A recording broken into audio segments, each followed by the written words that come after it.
다음 세대를 살려라라는 제목으로 말씀을 나누려고 합니다. 14세기경에 벨기에 지역에 레이몬드 3세 군주가 있었습니다. 그런데 동생이 반란을 일으켜가지고 이 레이몬드 3세가 폐위를 당하게 됩니다. 동생은 차마 형을 죽일 수 없어서 지하 감옥에 가두었습니다. 그런데 감옥의 문을 특별히 설계를 했습니다. 이 레이몬드는 원래 음식을 좋아하고 아주 식욕이 왕성해서 뚱뚱한 사람이었는데 그 뚱뚱한 몸으로 도저히 나올 수 없도록 문을 아주 작게 만들었습니다. 그리고는 그 작은 문을 빠져나올 수 있으면, 빠져나온다면 살려주겠다라고 이야기했습니다. 그리고는 매일 아침, 매일 풍성한 음식을, 맛있는 음식을 감옥에다 넣어줬습니다. 좁은 문을 빠져나오려면 음식들을 먹지 말아야 할 텐데 이 식욕의 노예였던 레이몬드는 그만 식욕을 절제하지 못하고 열심히 먹다가 뚱뚱해져 가지고 영영 감옥에서 나오지 못했다는 겁니다. 사탄은요, 우리에게 육신의 정욕, 안목의 정욕, 이생의 자랑이라고 하는 이 세속화의 미끼를 풍성하게 우리에게 제공을 합니다. 우리가 절제하지 못하고 깨어있지 못하면 세속화의 유혹을 이길 수가 없습니다. 그렇게 육신의 정욕, 안목의 정욕, 이생의 자랑을 따라가다 보면 어느새 우리는 완전히 세속화가 되어져서 살아가게 되는 거죠. 세속화를 이기지 못하면요, 우리는 마귀의 밥이 되어서 세상 노예가 되어 살아갈 수밖에 없습니다. 지난 주일에 이 몽구스와 코브라의 싸움을 소개를 했었습니다.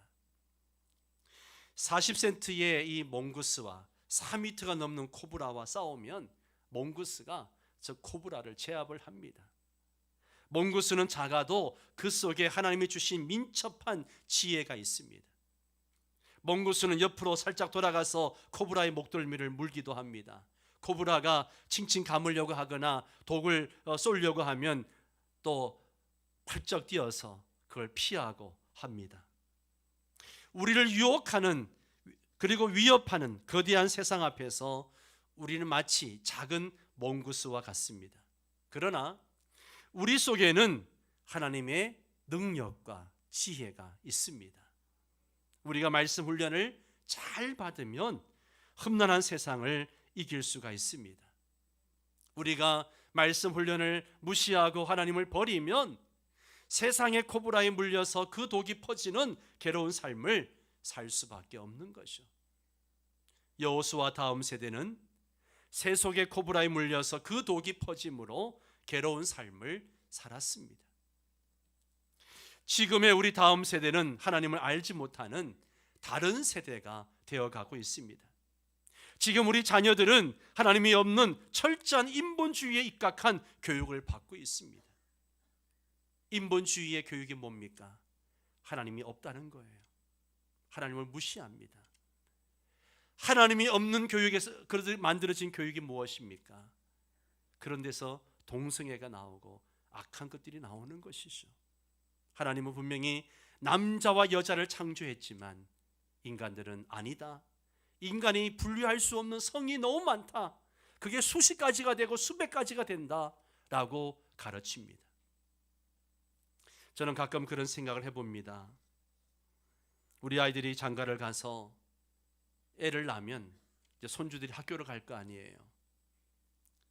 학교 다니는 아이들이 집에 와서는 엄마, 아빠, 할아버지, 할머니 남자와 여자만 있는 게 아니에요. 다른 성도 있어요. 남자, 여자만 있다고 말하지 마세요. 여러분, 이런 날이 분명 옵니다.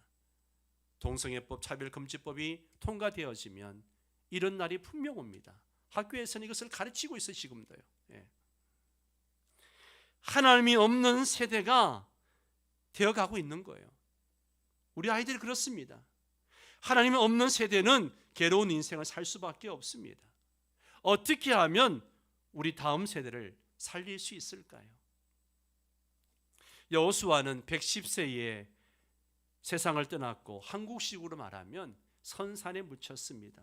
요단강을 가르고 태양과 달을 멈추게 했던 하나님의 혈기왕성한 이 여호수아도 늙어서 세상을 떠난 것이죠. 여호수아와 그 세대 사람들은 다 세상을 떠났습니다. 가족이 죽으면 대부분 선산에 무덤을 만듭니다. 정조 할머니 할아버지, 그리고 친할머니 할아버지, 그 다음에 부친과 모친 다 묻힙니다. 사람이 누울 만한 그런 땅을 파서 그곳에 대대로 묻힙니다. 조상에게 돌아갔다라고 하는 말이 바로 이 말입니다. 여호수아와 그 세대 사람들이 다 조상에게로 돌아갔습니다. 사람이 죽는 것은요, 하나님이 정하신 거예요. 누구도 피해갈 수가 없습니다. 모든 사람들은 죽음의 과정을 통과합니다. 저와 여러분들도 언젠가 이 과정을 거치게 될 것입니다. 우리가 그 과정을 거쳤을 때에 우리 다음 세대, 우리 자녀들은 어떻게 될까요, 여러분? 여호수아와 그 세대는 여호와를 섬긴 세대였습니다. 7절에 이런 말씀이 있습니다. 백성이 여호수아가 사는 날 동안과 여호수아 뒤에 생존한 장로들, 곧 여호와께서 이스라엘을 위하여 행하신 모든 큰 일을 본 자들이 사는 날 동안에 뭐 했다고요? 여호와를 섬겼더라. 여호와를 섬겼더라. 지도자 여호수아와 여호수아 뒤에 생존한 장로들은 여호와께서 이스라엘에게 행하신 모든 큰 일을 본 자들이에요. 그들은 하나님께서 요단강을 가르시는 것을 보았습니다. 여리고성이 무너지는 것도 보았습니다. 저 하늘의 태양과 달이 멈추는 것도 그들은 보았습니다. 그들은 말하자면 하나님이 행하신 위대한 일들을 체험한 세대였습니다. 그러나 다음 세대에 대해서는 성경이 뭐라고 이야기합니까? 10절 말씀 같이 한번 읽을까요? 그 후에 일어난 다른 세대는 여호와를 알지 못하며 여호와께서 이스라엘을 위하여 행하신 일도 알지 못하였더라. 예. 그 후에 일어난 다른 세대, 다음 세대라 이야기하지 않고 다른 세대라고 이야기합니다. 다른 세대는 여호와를 뭐 했다고요? 알지 못했더라. 네, 알지 못했더라. 다음 세대는 여호와 하나님을 체험적으로 알지 못했습니다. 여호와 하나님이 행하신 일도 체험적으로 알지 못했습니다. 오늘 성경은 여호수아와 그 이후 장로님들의 세대를, 다음 세대를 뭐라고 불러요? 다른 세대라고 표현하고 있습니다. 다른 세대. 예, 다음 세대를 다른 세대라고 표현합니다. 다 같은 이스라엘 사람들이었지만 다른 세대였습니다. 다 하나님의 언약 백성들이었지만 하나님을 알지 못하는 다른 세대였습니다.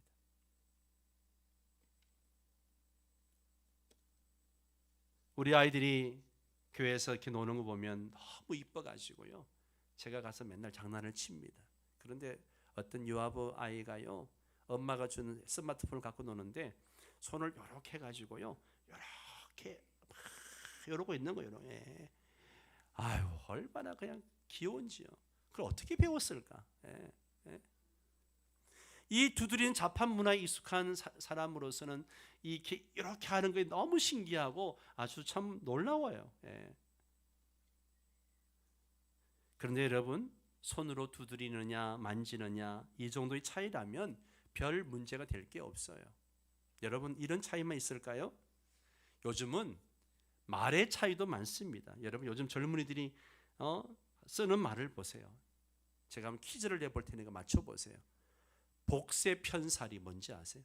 복세편살. 예. 이 어르신들 이거 알면 제가 오늘 정신 대접할게요. 예. 복세편살. 복잡한 세상 편하게 살자. 예. 그런 뜻이랍니다. 세상에. 예. 자만추가 뭔지 아세요? 자만추. 요즘 젊은이들이 가장 많이 쓰는 말이래요. 자만추. 자연스러운 만남을 추구하는. 예. 시집가라 장가가라 하니까 난 자만추 할 거야. 예. 자연스러운 만남을 추구하는 줄임말이죠. 예. 오저치고. 오저치고 뭐예요? 예. 오늘 저녁 치킨 고. 예. 오늘 저녁에 치킨 먹자는 거예요. 치킨 먹으러 가자는 거예요. 오늘 저녁에 치킨 시켜서 드시기 바랍니다. 예. 득보잡, 득보잡. 듣도 보도 못한 잡것이라는 이야기입니다. 예. 다음 세대가 우리가 모르는 말을 들어 쓰는 다른 세대라고 해도 그것은 별로 큰 문제가 아니에요. 뭐 어른들을 무시하고 전통적인 예절과 가치를 무시하는 것, 뭐 이것도 큰 문제이지만 그보다 더 큰 문제는요, 우리가 섬기는 하나님을 버리고 자기 만족에 빠져 살아가는 것이 너무나 큰 문제라는 거예요. 자녀들에게 하나님을 믿으라고 하면 하나님이 어디 있느냐는 거예요. 내가 왜 하나님을 믿어야 하느냐고 따집니다. 예. 이게 가장 큰 문제입니다. 사랑하는 성도 여러분, 여러분의 자녀들은요, 여러분의 다음 세대입니다. 그리고 여러분의 자녀들은요, 여러분과 매우 다른 세대라는 사실을 알아야 됩니다. 여러분은 여러분의 다음 세대, 여러분과 다른 세대에 대해서 무엇을 어떻게 해야 할까요? 어떻게 해야 될까요? 여호수아와 그 장로님들의 다음 세대는요, 다른 세대였습니다. 다른 세대의 특징이 뭘까요? 다른 세대의 특징이 뭘까요? 특히 사사기에서 나타나고 있는 다른 세대의 특징이 뭐예요? 딱 한 단어예요. 악순환. 악이 돌고 도는 거예요. 예. 악순환의 문제입니다. 하나님 교육 실패, 하나님 알지 못함, 하나님을 체험 못함, 하나님을 버림, 하나님께 범죄, 하나님의 진노, 하나님의 징계. 이 화면을 좀 계속 띄워주시고요. 자, 이전 세대가 다음 세대에 하나님을 교육하는 일에 실패했습니다. 그 결과가 뭐예요? 다음 세대가 하나님을 알지 못했습니다. 알지 못했어요. 다음 세대는 하나님을 지적으로 알지 못할 뿐만 아니라 하나님을 체험도 못했습니다. 하나님을 알지 못하니까 체험 못하는 거죠. 그들은 하나님이 하신 일들을 생활 속에서 본 적이 없어요. 멕시코 감독이 만든 영화 중에 21g이라는 영화가 있어요. 좀 오래된 영화인데요. 이 영화의 내용이 뭔가 하면 인간 영혼의 무게가 21g이라는 거예요. 예. 한마디로 라면 한 젓가락도 안 된다는 거죠. 영혼의 무게가. 실제로 미국 매사추세츠 병원에서 임종 직전에 말기 결핵 환자를 놓고 3시간 40분 동안 체중의 변화를 관찰한 적이 있습니다. 숨을 거두는 순간 그 환자의 몸무게가 35.4g이 줄어들었답니다. 죽기 전 몸무게와 죽은 직후 몸무게를 재어보면 영혼의 무게가 나온다는 거죠. 최근에도 스웨덴의 룬덴 박사팀이 컴퓨터 제어 장치로 죽기 직전과 죽은 직후 체중 변동을 보니까 21.2614g이었다라고 이야기합니다. 영혼의 무게가 약 20g 정도가 된다는 거예요. 인간의 영혼을 무게로 따진다는 게 말도 안 되는 이야기지만 어쨌든 그들이 말하는 대로 정말 이렇게 가벼운 그 인간의 영혼에 하나님을 모시느냐 모시지 않느냐 하는 것이 인생의 승패를 좌우하는 거예요. 인생의 승패가 여기에 달려 있습니다. 우리가 우리 영혼 속에 하나님을 모시면 인생 전체가 풀리기 시작합니다. 그러나 우리가 우리 영혼에 하나님을 두기 싫어하면 인생 전체가 꼬이기 시작하는 거예요. 이것은 개인이든 국가든 그렇게 되어져 있습니다. 다시 좀 전에 화면을 띄워주시고요. 여호수아 다음 세대는 하나님 교육을 실패함으로 하나님을 알지 못하고 하나님을 알지 못하니까 체험하지 못하고 하나님을 버리게 됩니다. 하나님 마음에 두기를 싫어하는 거예요. 하나님 버린 결과가 뭐예요? 하나님께 범죄하는 거죠. 악을 행하는 거예요. 10절과 11절을 이어서 보면 다음 세대가 하나님과 하나님이 하신 일들을 알지 못한 결과 바로 하나님 앞에서 악을 행했다라고 말하고 있습니다. 그들은 바알과 제라를 섬기는 악을 범했습니다. 가난한 사람들처럼 음란하게 육신의 정욕, 안목의 정욕, 이세의 자랑을 쫓으며 살았습니다. 정욕과 쾌락을 쫓으며 살았습니다. 이렇게 다음 세대가 하나님 앞에 악을 행한 결과가 뭐예요? 하나님이 진노하시는 거죠. 진노하신 하나님은 그들이 가는 곳마다 재앙을 내리셨습니다. 그들은 괴로움이 심했다라고 말합니다. 괴로움이 심했습니다.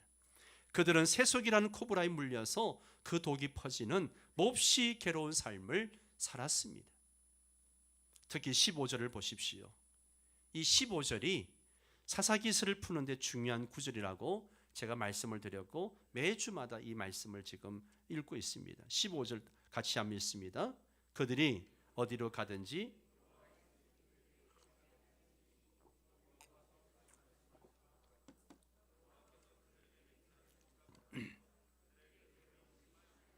아멘. 그들이 어디로 가든지 여호와의 손이 그들에게 재앙을 내리시니 그들이 괴로움이 심하였더라. 네. 사랑하는 성도 여러분, 여러분은 여러분의 자녀들이 이렇게 되기를 절대로 원하지 않을 것입니다. 여러분의 자녀들이 재앙의 악순환에 걸리지 않도록 하기 위해서는 어떻게 해야 할까요? 어떻게 해야 할까요? 여러분의 자녀들이 다른 세대가 되지 않고 하나님을 경외하는 다음 세대로 살리려면 어떻게 하면 좋을까요? 어떻게 하면 좋을까요? 여러분, 이 아까 말씀드린 그 악순환의 원인이 뭘까요? 뭐예요? 하나님 교육 실패입니다. 하나님 교육 실패. 이게 가장 큰 원인이에요. 하나님을 체험적으로 알도록 하지 못한 교육의 실패가 문제입니다. 하나님을 체험적으로 알고 하나님을 생활 속에서 섬기도록 해주지 못한 것이 교육의 실패입니다. 신앙교육의 실패는 세대를 단절시켰습니다. 이전 세대는 신앙 세대였지만 다음 세대는 불신앙 세대였습니다. 이전 세대는 순종 세대였지만 다음 세대는 불순종 세대였습니다. 이전 세대는 체험 세대였지만 다음 세대는요 비체험 세대였습니다. 이전 세대는 축복 세대였지만 다음 세대는 재앙 세대였습니다. 우리는 신앙교육에 실패하면 안 됩니다. 여러분. 신앙교육에 실패하면 안 돼요. 우리가 자녀가 대학 입학에 대학에 불합격하면 그냥 낙심하고 난리인데 신앙교육 실패하는 것에 대해서는 크게 생각하지 않아요. 우리가 신앙 계대 교육에 실패하면요 우리 자녀들은 세속의 코브라에 물려가지고 그 독이 온 몸과 온 마음과 생활 전체에 퍼지는 아주 굉장히 괴로운 삶을 살 것입니다. 우리가 신앙 계대 교육에 성공하기 위해서는 우리의 다음 세대를 살려내기 위해서는요 하나님을 알게 하는 교육에 최우선을 두어야 합니다. 우리의 다음 세대가 하나님을 알게 해야 됩니다. 우리의 다음 세대가 하나님을 체험하도록 해야 됩니다. 하나님께 기도하고 체험을 하게 해야 합니다. 하나님의 말씀대로 순종하여 복을 받는 체험을 하게 해야 됩니다.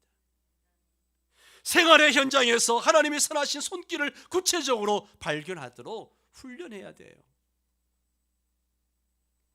하나님 교육, 하나님을 알고요 하나님을 체험하고 하나님을 섬기고 하나님께 선행을 하고 하나님의 기쁨, 하나님의 시복을 누리게 됩니다. 여러분 보세요. 우리가 다음 세대에게 예수 그리스도가 주인공이신 성경을 통해서 하나님을 열심히 가르칩니다. 교육하는 거예요. 교육을 하게 되면 다음 세대는 어떻게 돼요? 하나님을 알게 됩니다.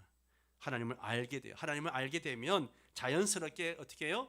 하나님을 생활 속에 체험을 하게 됩니다. 우리의 다음 세대가 예수 그리스도의 아버지 하나님을 체험하면 하나님을 버리라고 해도 버리지 않습니다. 우리의 다음 세대가 하나님을 체험하면 하나님을 섬기게 되어져 있습니다. 하나님을 섬겨 하나님 앞에서 바로 살려고 노력하게 됩니다. 노력하게 되는 거예요. 그때 하나님은 우리 다음 세대를 기뻐하시고 항상 복을 주십니다. 이게 다음 세대를 살리는 방법이에요. 하나님은 여호수아 1장 8절 말씀대로 복을 주십니다. 같이 읽을까요? 이 율법책을 내 입에서 떠나지 말게 하며 주야로 그것을 묵상하여 그 안에 기록된 대로 다 지켜 행하라. 그리하면 내 길이 평탄하게 될 것이며 내가 형통하리라. 아멘, 아멘. 말씀대로 살도록 가르치면 하나님이 우리 자녀들에게 복을 주십니다. 우리 주변에도 자녀들 하나님을 체험하도록 바른 신앙 계대 교육을 한 모범적인 가정들이 참 많죠. 몇 가정을 소개하면 우리가 전혜성 여사의 가정을 잘 알 것입니다. 뉴스 TV에도 참 많이 나왔던 사람인데요. 전혜성 여사는 6명의 자녀를 모두 미국의 명문 대학을 통과해서 주류 사회의 지도자들로 키웠습니다. 부모를 포함 8명의 가족이 11개의 박사학위를 가졌으니까요. 1984년 미 국무성 교육부가 그 가정을 가장 모범적인 가정으로 뽑을 정도였습니다. 아들 고홍주 박사는 클린턴 행정부에서 국무부 인권차관보를 지냈고요. 울브라이트 국무장관과 함께 남북한을 잇따라 방문하기도 했습니다. 고경주 박사는 하버드 공공보건대 부학장을 했습니다. 전혜성 여사의 자녀 교육 비결이 무엇인가? 그녀가 쓴 책 섬기는 부모가 자녀를 큰 사랑으로 키운다, 큰 사람으로 키운다라는 책에서요, 그의 교육 철학이 나와 있는데요, 이런 이야기를 합니다. 자녀들에게 공부해라 그렇게 말하지 말고 엄마 아빠와 함께 책상에서 공부하자라고 이야기했답니다. 함께 공부하자. 그래서 아이와 함께 같이 공부하는 거예요. 아이가 공부할 때 엄마 아빠도 책상에서 책을 읽고 성경을 읽고 하는 거죠. 또 전 여사는 남의 아이를 배려하자라고 했다고 합니다. 자기 아이만 우수하게 교육시켜서 1등 시키려고 하기보다는 자기 아이도 남의 아이도 같이 공부시키는 목적이어야 애들이 잘 된다는 겁니다. 전 여사는 신앙이 아이들에게 직업을 넘어서 더 큰 목적을 보게 한다라고 했습니다. 그래서 신앙은 내가 누구인지에 대한 정체성과 함께 자신감을 갖게 해준다, 그렇게 이야기했습니다. 한 번은 전 여사의 막내가 어느 모임에 갔는데 이런 질문을 받았다고 합니다. 야, 너는 한국인과 미국인 각각 50%냐 아니면 40% 한국인이고 60%가 미국인이냐, 그렇게 질문을 하더랍니다. 그래 이 막내가 조금도 주저하지 않고 나는 100% 크리스찬이다 라고 이야기를 하더라는 겁니다. 나는 100% 크리스찬이다. 가족들이 새벽 52분이면 롱아일랜드 대학에 출강 가기 위해서 새벽 기차를 타야 하기 때문에 특히 아버지가 자녀들과 함께 대화할 시간이 별로 없었습니다. 그래서 새벽 3시가 되면 자녀들 온 가족들이 함께 식탁에 둘러앉아서 식사하기 전에 아버지가 기도를 해줬다고 합니다. 여호와를 경외하는 교육이 철저하게 이루어진 것이죠. 전 여사는 아이들에겐 부모의 일거수일투족이 교과서가 되기 때문에 매사에 모범이 되어야 한다라고 강조했습니다. 같이 공부하면서 공부의 모범이 되고요, 다른 사람들을 배려함으로써 배려의 모범이 되고요, 하나님을 경외함으로써 신앙의 모범이 되어야 한다라고 강조하고 있습니다. 여러분, 자녀들에게 신앙의 모범이 되십시오. 우리나라에서 학원이 평일 10시 이후에 강의할 수 없도록 법이 시행되었습니다. 그러다 보니까 학원들이 주말에 학원을 엽니다. 주말에 학원을 갈 수밖에 없어요. 그 때문에 교회 잘 나오던 아이들이 많이 흔들리고 있다고 이야기합니다. 여러분, 여러분의 부모로 자녀들이 흔들리지 않도록 잡아줘야 됩니다. 주일날 학원 가는 문제로 주일 예배를 빼먹은 일이 없도록 붙잡아줘야 됩니다. 주일 예배까지 빼먹고 성공해도 그 성공이 고브라처럼 물고 독을 퍼뜨릴 수 있습니다. 아무리 힘들어도 자녀들이 주일 예배에는 반드시 참석하게 해야 합니다. 기독교 신앙의 5대를 잇는 김승규 전 국정원장 집안도 있습니다. 한 집안에 장로, 권사 15명, 16명, 국정원장, 국회의원, 기업회장, 학교교사 등이 나왔습니다. 자녀들이요, 한 끼 밥을 굶어도 교회는 반드시 출석하게 했다고 합니다. 부모는 매일 새벽 자녀들을 깨워가지고 교회 나가 새벽 예배를 드렸다고 합니다. 하루를 기도로 시작하기 위해서 성경책을 끼고 부모를 따라서 30분 거리를 교회로 가는 그 팔남의 모습이 마치 어미닭을 따라가는 병아리 모습과 같았다는 것이죠.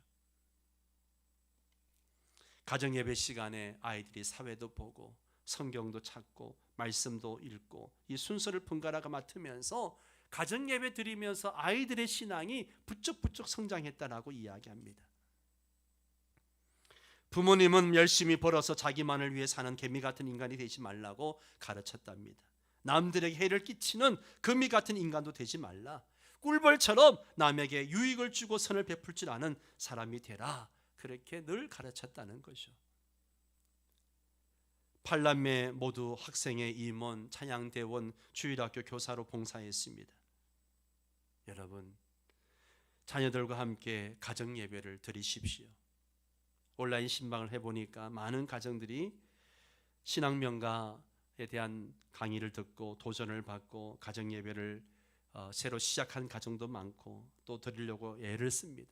여러분, 가정예배 정말 중요합니다. 왜냐하면 자녀들의 신앙교육에 이것보다 좋은 게 없어요. 이것보다 좋은 게 없습니다. 네. 그래서 가정예배를 꼭 드리시길 바랍니다. 미국의 동시대 인물인 조나단 에드워즈 가문과 맥스 주크 가문을 비교하는 이야기는 참 너무나도 많이 유명하죠. 예.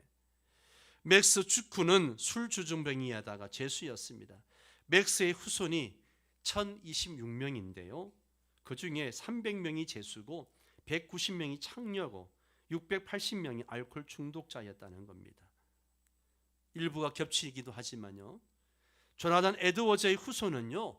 929명 중에서 430명이 복음 사역자였고 86명이 대학 교수, 75명이 유명한 저술가, 13명이 대학교 총장, 7명이 국회의원, 1명이 부통령이었다고 합니다.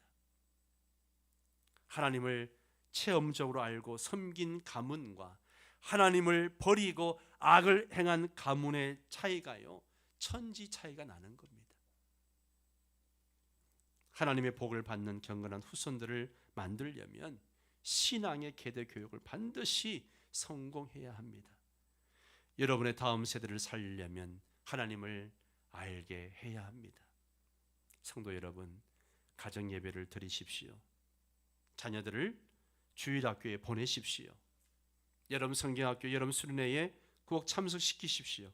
어렸을 때부터 성경을 배우게 하십시오. 그러면 코브라를 제압하는 몽구스처럼 영적으로 지혜롭고 강한 다음 세대가 될 것입니다.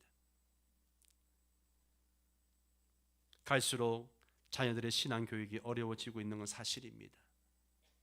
너무나 아이들이 세상 문화에 너무 많이 노출되어져 있어서 그들의 가치관이 그렇게 세속화되어 가고 하나님 없는 자녀로 자라가고 있는 안타까움이 있습니다. 여러분, 이 아이들에게 말씀 교육밖에 없어요. 복음밖에 없습니다. 복음으로 아이들을 새로 변화시키고 복음을 바로 가르치는 부모가 되시고 또 교사가 되실 수 있게 되기를 바랍니다.